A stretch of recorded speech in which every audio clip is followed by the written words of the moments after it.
Alright, Shalom. First and foremost, I want to give all praises to Yahweh. Bashim Yahushai, Bashim Akakodash, Tablan unto the apostles and elders of in the stone, and Shalom unto the elect out there. Right, so I want to get into this lesson here again today. Lord willing, it be edifying. And right, so we're going to start off here in Revelation 12. Right, because as you can see by the title, the angels and them don't rebel against the Most High. They obey every commandment, whether it be good or evil. You understand? So yes, I said we go start off in Revelation 12 here. We start from the top to get the context, right? So Revelation 12 and 1, it says, "And there appeared a great wonder in heaven, a woman clothed with the sun and the moon under her feet, and her head and upon her head a crown of 12 stars." Right, now this woman talking about Israel, right? And the sun and the moon, that represents wisdom and knowledge, right? And they say when it said a crown of 12 stars, that concerning the 12 tribes of Israel, right? That will be us in rulership position. You understand?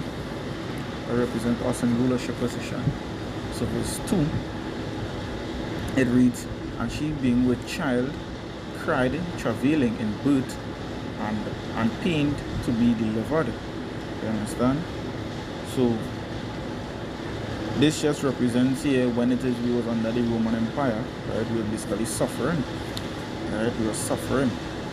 So like even with the scripture where it's saying, I believe it's 1st or 2nd Thessalonians 2 and 5, where it say when they say peace and safety, sudden destruction cometh, like a woman that travailed with her child, roughly paraphrasing. You all know the scripture, right? So that is how that it's like the same thing here in the sense with the travailing in birth, right? Because obviously I'm not a woman, but you could see the intense pain that they go through when they give birth, because it's like a tight hole, being spread open so wide to push out a child. Obviously they would feel that pain, So verse 3 now, it say, "And there appeared another wonder, Salakia, in heaven, and behold, a great red dragon, having 7 heads and 10 horns, right, and 7 crowns upon its head." Right? Now we know that red dragon is the Edomite rulership, where it basically began with the Greeks and then with the British. Right? And the British is the one that gave birth to this Roman Empire here now. You understand? Because people so naive, they don't believe that this is the ancient Roman Empire here, newly revised, but this is the newly revised Roman Empire. You understand? And they think lightly upon it. And that is something that very, very serious. Verse 4, right? I just skimming through, because I want to get down to the part in verse 7, no, not verse 7, so like verse 9, but expounding as I go down, right? Verse 4 it say, "And his tail drew the third part of the stars of heaven, and did cast them to the earth. And the dragon stood before the woman, which was ready to be delivered, for to devour her child as soon as it was born." Right? Now, the tail represents here like power, because it have animals with strong tails, and it represents their power too. It have a lot of animals that use the tails for a lot of things, alligators, beavers, you name it, right?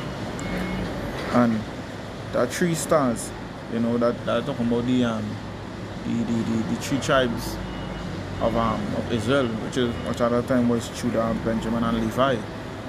You understand? So let me just read it over to get back the essence, right? "And the tail drew the third part of the stars of heaven," right? Of heaven, because the children of Israel is the most sized people, right? So it says, "And did cast them to the earth, and the dragon stood before the woman, which was ready to be delivered, for to devour her child as soon as it was born." Yeah, because what is going into here is that how they select here on the plantation here Achium. Yeah, so I just read over verse 4 again. And they still threw the third part of the stars of heaven, and they cast them to the earth. And yeah, and even when they say and cast them to the earth, right? Because as I said before, the 3 stars on board the Judah, Benjamin, and Levi, you know, and just a sprinkling of the other tribes, right? And that split was also due to after King Solomon rule. Yeah, after the reign of King Solomon, you know, that split occurred, right? And when I continue to say, and the dragon stood before the woman which was ready to be delivered to devour her child as soon as it was born. I'm talking about Herod, you know, when he tried to kill Yahushai, you know, because, you know, he was killing the males and whatnot, because he was frightened that, you know, he was frightened that he would lose his rulership.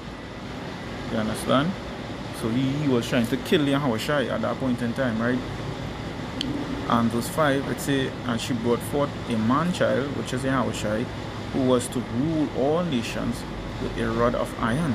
And her child was caught up unto the Most High and to his throne, right? Now, just to be perfectly clear here too, right? Because we know woman mentioned a lot in this chapter here, even from what I read so far, right?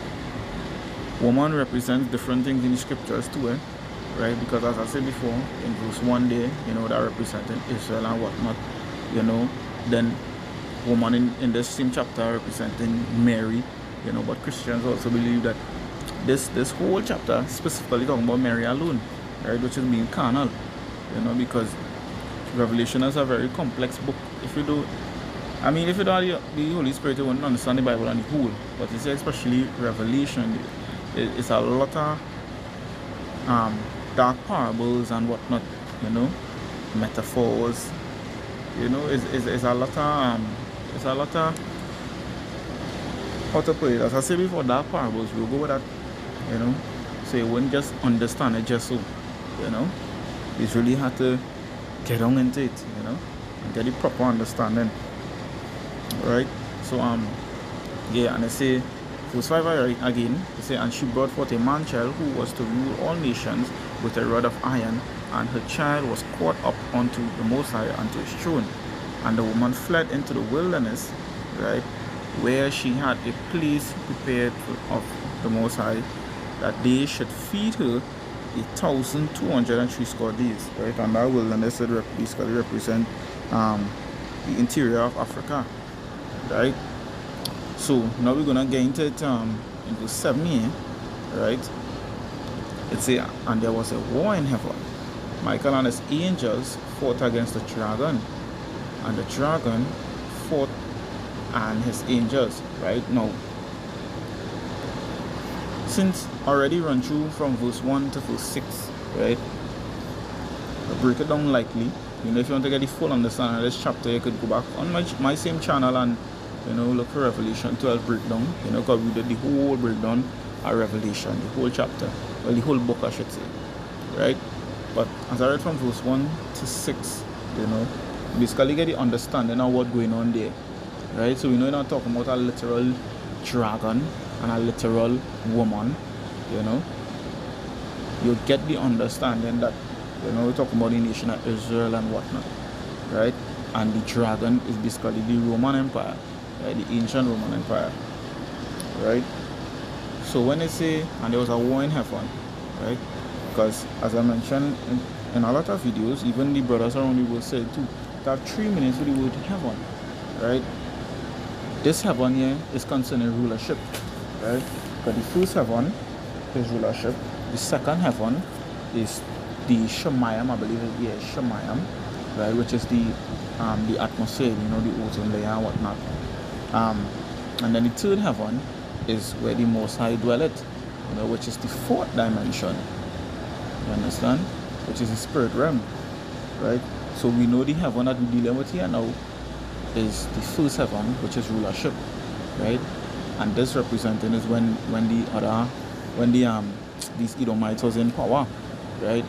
As the ancient Roman Empire, right? So the war where it had in heaven, right, was basically the Roman Empire warring, you know, with Michael and his angels, right? And they say, and prevailed not, neither was their place found, Salakia, neither was their place found anymore in heaven, right? So he cast them down, right? As we're going to read in verse 9, right? And the great dragon was cast out, right? Call them great dragon because why? They were a great nation, a great city. You understand? Just like Egypt back then, when Egypt was up there, they was at the top of the top, right? They get cast out of heaven too. You understand? So the same thing here now with these devils, right? As I went into the video yesterday, right? I'll come into the same chapter concerning Esau, you know. Because after they get cast out, where you say Malachi 1 and verse 4, you know, they are impoverished, but they shall rebuild. You understand? And which is what they do here now. You understand? Which is what they do here now. They rebuild, you know, they basically went back up on top, you know, but what the Lord say, you know, they will build, but I will throw down. You understand? Because in I believe it's Revelation 2:9 and 2:10. Let's back again fast.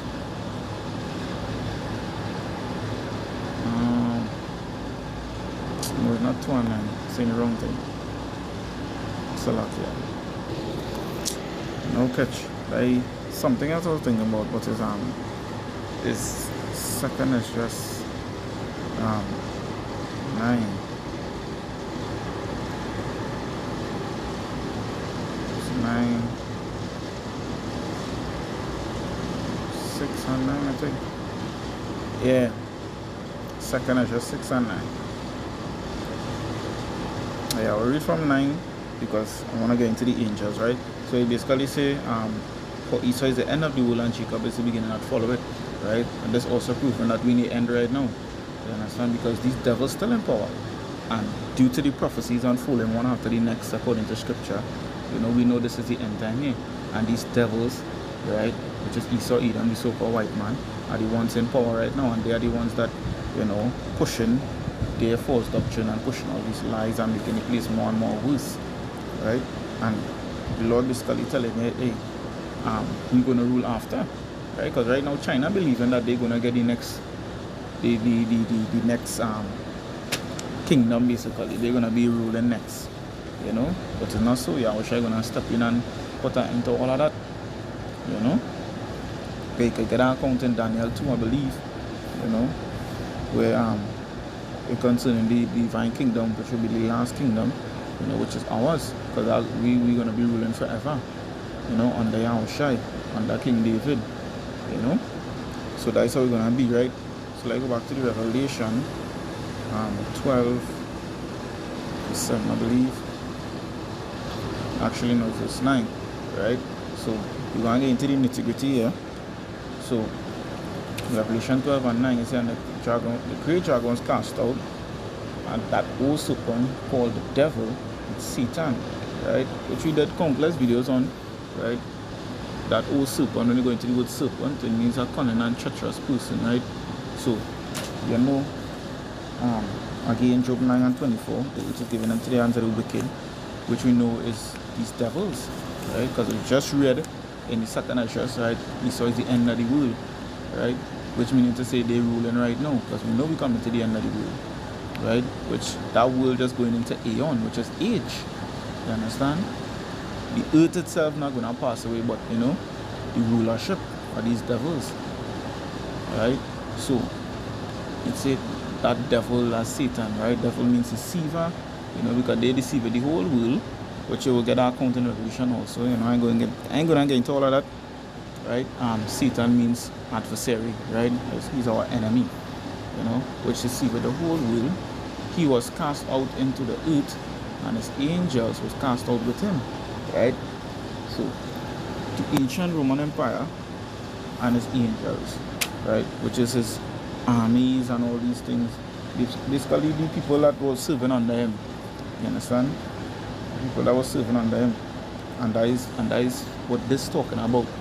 You know, because Christians use this precept to say that the devil you know, which is the spiritual being Satan was cast out of heaven and whatnot, you know.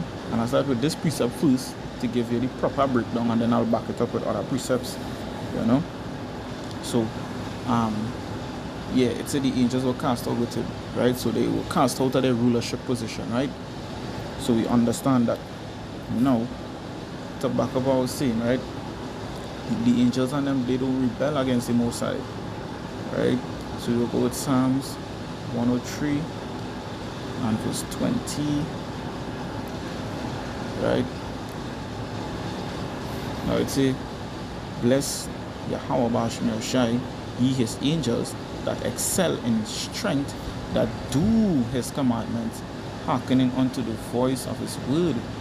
Bless ye the Lord, all ye his hosts, ye ministers of his that do his pleasures. Right? So no angel does rebel against the Most High. Right? How could the Lord be almighty and he don't have control over his own angels? You know? Everything, the Lord in control of everything, even us. Right? Even when you think you're rebelling against the Most High, he put that spirit on you to rebel. So either way, you're still doing his will. You understand? There's nothing that could go against the Lord. You understand? He created everything. You know? And it's so wicked because how these devils and them, they will paint that portrait in here because they themselves, right, just create things and it doesn't go their way. You understand? Because seeing it in movies, even when I was smaller, I remember watching Spy Kids with my sisters. You know, Spy Kids, I think it's Spy Kids 2 with the Lost Island. It had this man who created animals, whatever it is, you know, well, dinosaurs, but it was mixed now. You know, he saw the devil shit, or was mixing animals together and whatnot, you know. Basically create new life, quote unquote, and he was scared of them because he couldn't control them. I mean, in the end, he ended up, you know, he thought they wanted to kill them and whatnot, whatever. So he was scared, you know. But all of that is predictive programming in a sense too, because along with all the false doctrine, they're showing you things like that as a kid growing up, you know. So you go think, you know, you go really believe that Satan rebelled against the Most High, which was not the case. You understand? That was not the case. That is Satanism. That is demonic shit. You understand? That never happened. You understand? So let me get our next precept here. Turn our next precept in Psalms, but before I read the one in Psalms, I want to read the one in Job, right? Because these are some lengthy precepts, you know, but it's proof. You know, and it yappa, so I don't want to stick on it too long. You know. What I was going for? Job. Yeah, Job 1:6. Right? And now this is gonna be confirmation here. Because I'm going to read Job 1 and Job 2. Right? So I'm going to read these 3 verses in Job 1 and then the whole chapter of Job 2. Right? So you see Job 1 and 6, it says, now there was a day when the sons, keyword, sons of the Most High came to present themselves before the Most High, right? Or before Yahweh. And Satan came also among them. Right? So if Satan rebelled against the Most High, now this is in the Old Testament, eh? You know, Christians like to say how the Old Testament not validated or whatever it is. Fuck them. Them not authorization to say that. You understand? So even said, right, the Old Testament, this was written in the Old Testament. So if Satan never rebelled back then, because in there where they read in Revelation, right, which is in the New Testament, they read that, and their story is basically narrated on the point that is when the Lord made the earth, right, back in the beginning, right, because remember they're dealing with the serpent, and when she deceived, when the devil deceived Eve, right, so that is way back in the beginning of Genesis. Now this is Job, right, in the same Old Testament where it says Satan was among them, right? And as I said before, the key word is sons, right? So the Lord considers Satan his son. You understand? The scriptures say a false balance with the Lord is an abomination. The Lord is balanced. You have angels on the right hand and on the left hand, right? And also I know this precept would have to come out. You know, I believe it's in Sirach 39. Let me see. Yeah. I read verse 28. Right? Sirach 39 and 28, it said, there be spirits that are created for vengeance, which in their fury lay sore strokes. In the time of destruction they pour out their force, and appease the wrath of him that made them. Right? Now I'm going to read it over again. Right? There be spirits that are created for vengeance. Them spirits is what? Them is angels. Right? Because you get in the same account in Revelation. Right? When you go through the books, like chapter after chapter after chapter, right, you will see the angels pouring out the vials. This angel pour out the vial, that angel pour out the vial. You understand? And so it going, right? The Lord giving them the instructions, you understand? And they carrying it out. They don't disobey. You understand? The spirits created for vengeance, right? And I say, which in their fury lay on sore strokes. In the time of destruction they pour out their force, right? Now it's saying in their fury, right? Because I mean, even the elect, right? Lord willing, we are part of that number, right? In that time when we were the Lord, after he get his first blood and he sent us out to kill the ones who hide in, right, after the nuclear destruction, right? You think we're gonna be thinking the way we do now? No, we're gonna be in our anger, which is kindled by the Lord's anger. So it's the same way with the angels, right? So when I say their anger or their fury, right, that is really the Lord's fury that he put upon them to execute, right? To execute what it is he want them to. You understand? And they say, in the time of destruction, they pour out their force and appease the wrath of him that made them. Who made them? Not the Most High. So they are appeasing the wrath of the one that made them. Right? They're doing the Lord's will. You understand? So let me go back to the Job here. Right? And go back to Job. Right? I'll read back from here. So back from here. And Satan came also among them, right? So Satan was among them. You know that. In verse 7 it says, and the Lord said unto Satan, whence comest thou? Then Satan answered the Lord, or answer Yahweh, right? Because you're talking to the Lord, the Most High, and said, from going to and fro in the earth, and from walking up and down in it. And the Most High, or Yahweh, and Yahweh said unto Satan, hast thou considered my servant Job, that there is none like him in the earth, a perfect and upright man, one that feared the Most High, and eschewed evil. Right? And when they go into the word eschewed, right, it means what? It means to shun or to avoid, right? So Job is a man, right, which is he's part of the elect, right? He shunned evil, he avoid evil. You understand what you're gonna get into in Job 2, right? So I read this here. This is the first one, and proof is in verse 2. Okay, you're gonna read the same thing here, right? And it just goes to show that, you know, if they did rebel, how they could have a normal conversation, you know. And if Satan rebelled against the Most High, if the Lord asks you a question, you know, and they at war with each other, you think Satan would have answered the Most High? Even if he'd answer him, he'd have replied in a disrespectful manner or whatever. You know, that kind of way. But he answered him truthfully, and you know, the Lord talking, he having a conversation with him, right? As his son, you know. Job 2 and verse 1, it says, and there was a day when the sons of the Most High came to present themselves before Yahweh, and Satan came also among them to present himself before Yahweh, right? And the Most High said unto Satan, from whence comest thou? Right? So the same thing we read, right?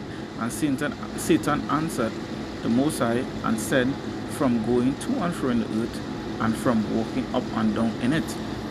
Right? Now, as I said before, we just read the same thing in Job 1, right? So continuing down, it says, and the Lord said unto Satan, hast thou considered my servant Job, that there is none like him in the earth, a perfect and an upright man, one that feared the Most High and eschewed evil, and there he holdeth fast his integrity, although thou movest me against him to destroy him without cause. And Satan answered the Lord and said, Skin for skin, yea, all that a man had will he give for his life. But put forth thine hand now and touch his bone and his flesh, and he will curse thee to thy face. Right? So Satan basically trying to tell the Lord that, hey, if you take away he think, or if you curse him, or whatever it is, right, he will curse him out, because he think Job only obeying the Lord because he flourishing, because Job was a rich man, you know, right? Job was rich, he had a nice family, he had children, you know, he had a wife and kids, you know, he had friends, you know, his life was nice. So he in other words, he trying to tell the Lord that, you know, if you take away them thing, you know, he will curse out the Lord, right? So continuing down, it say, and the Lord said unto Satan, Behold, he is thine, he is in thine hand, but save his life, right? And this is the battle, because the scripture say, right, the elect is in the Lord's hand, right? Nobody could pluck them out of the Lord's hand, roughly paraphrasing. You understand? That is the Lord basically telling you that, hey, Job is an elect, right? You can't fool the elect. You understand? You can't fool the elect. You can't get them to turn on the Most High, right? Ephesians 1 and 4, they were ordained from the beginning, right? From since the foundation of the earth, right? They were there with Yahweh Shai creating the earth.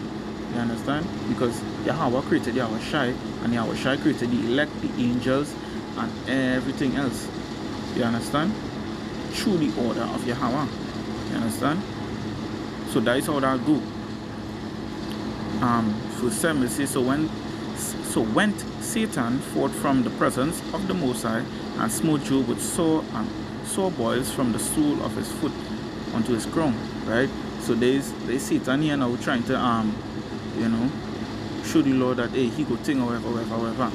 Now, don't watch this as he went against the Lord. Remember, they were having a conversation, right?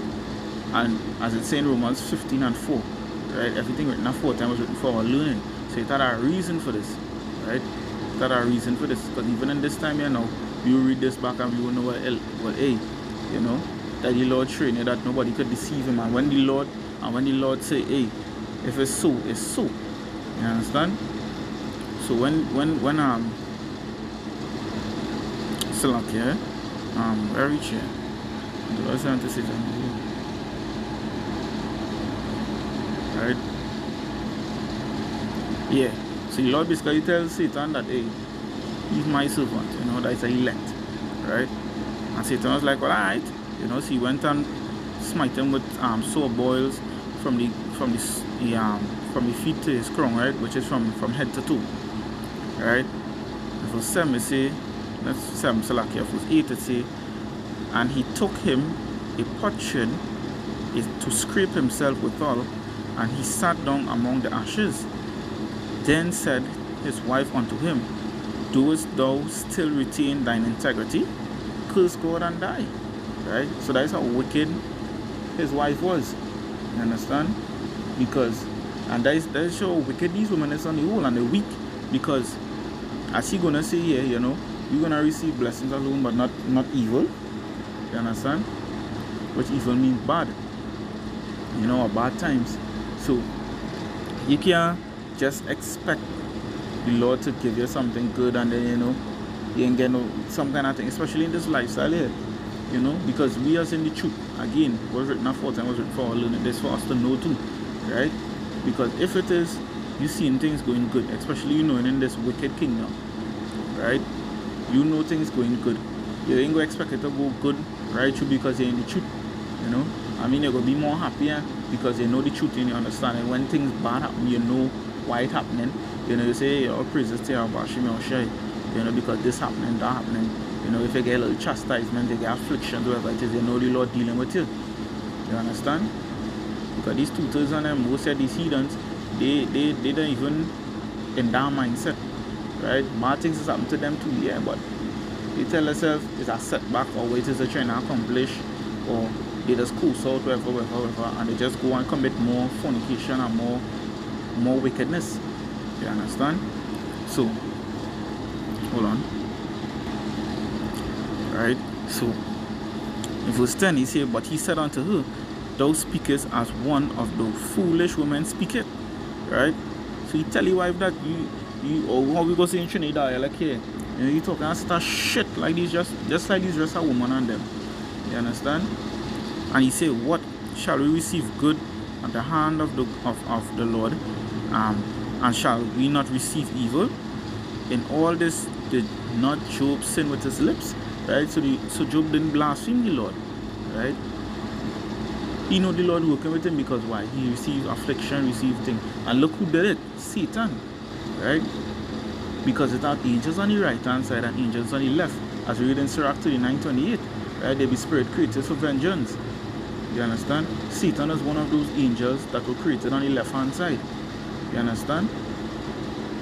He is one of those angels. Because it's not just Satan alone on the left hand side, it has others. You know? But Satan is the one.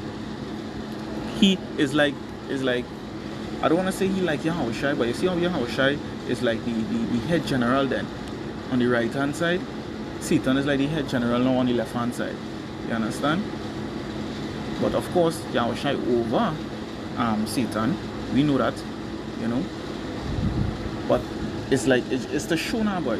You know, because Satan is still the son of the Most High. Because why? He created them. Because Yahushai created everything through Yahweh. You understand? Because it is a good representation too, because we know good always overcome evil. You understand? So it shows how Yahushua is still above Satan. You know? But Satan, out of all the angels on the left hand side, Satan is the one on top there. You understand? So now verse 11, it says, now when Job's 3 friends heard of all this evil that was come upon. Actually, we could drop it here, you know, because it's just talking about how his friends came and they basically lament with him and whatnot, right? But it just goes to show that, you know, the angels, right, or Satan never rebelled against the Lord. You understand? He never rebelled.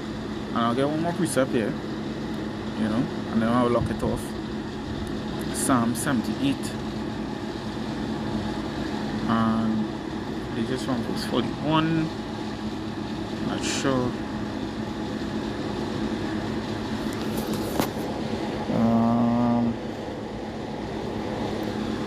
I'll start at verse 43. Yeah. So Psalm 78 and 43 it say, how he had wrought his signs in Egypt and his wonders in the field of Zoan, and Salakia, and had turned their rivers into blood and their floods that they could not drink. Right? So we know there's a time where when the Lord did basically smite Egypt with the plagues, right? So it say verse 45, and he sent divers sorts of flies among them, which devoured them, and frogs which destroyed them. He gave also their increase unto caterpillars, and their labor unto locusts. Right? So the locusts and the flies and caterpillar, you know, eat up all the crops and whatnot. The frogs and them thing, they just run through everything that they need, all the resources. Right? These plagues just run through all the resources. Right? They say he destroyed their vines with hail and the sycamore trees with frost. You understand? So the plague just run through everything, right? They say he gave up their cattle also in the hail and their flocks to hot thunderbolts. Right? So even the animals died. Right? Now this is the point here. Verse 49, you say he cast upon them the fierceness of his anger, wrath and indignation. Same thing that's gonna happen to Esau, Edom and this rulership here. Right? The same thing. You understand? So it say, and trouble, and let me read it over. He cast upon them the fierceness of his anger, wrath and indignation and trouble by sending evil angels among them. Right? Now the key word there is not evil angels, no, it's sending. Right? That's the key word. Because if they did rebel, the Lord could not command them or send them to do anything. You understand? And we know who is the one that smite Egypt with the plagues? Not Satan. You understand? That was the command of Yahweh Hashem Yahushai. You understand? That was the command of Yahweh Hashem Yahushai. So it could not be Satan that sent them, right? Satan didn't get no orders to send no angels to smite Egypt. You understand? And why would Satan do that if Satan did rebel and we know Egypt was holding the children of Israel? Why would Satan want Egypt to fall by oppressing the children of the Lord's people? You know, he would have loved that. You understand? He would have loved that. So it don't add up. It don't add up. You dig? So this just proves, right? The Lord is the one that sent the evil angels among them. You understand? The Lord sent the evil angels among them. So they can try and come wrong us, you know, come wrong the truth, you know, and try to debunk the truth by using that Revelation 12 and 9. You understand? Because that played out. You understand? That false doctrine played out. You know, Ben debunked that. I debunked that yesterday in yesterday's video. You know, the last video I posted, you know, on a video that the brother uploaded on his channel. It was a response, you know, and I went into it. And not to mention the elders, the apostles, you know, they did countless videos on it, you know, as well as other brothers around the world, right? This is a simple matter to debunk. You understand? So, hey, I hope this video was edifying through the spirit and power of Yahweh Hashem Yahushai, right? All praises to Yahweh Hashem Yahushai. Akiyam, stay strong. Shalom. As well as the Aquatium, you know, stay strong. Keep on being obedient.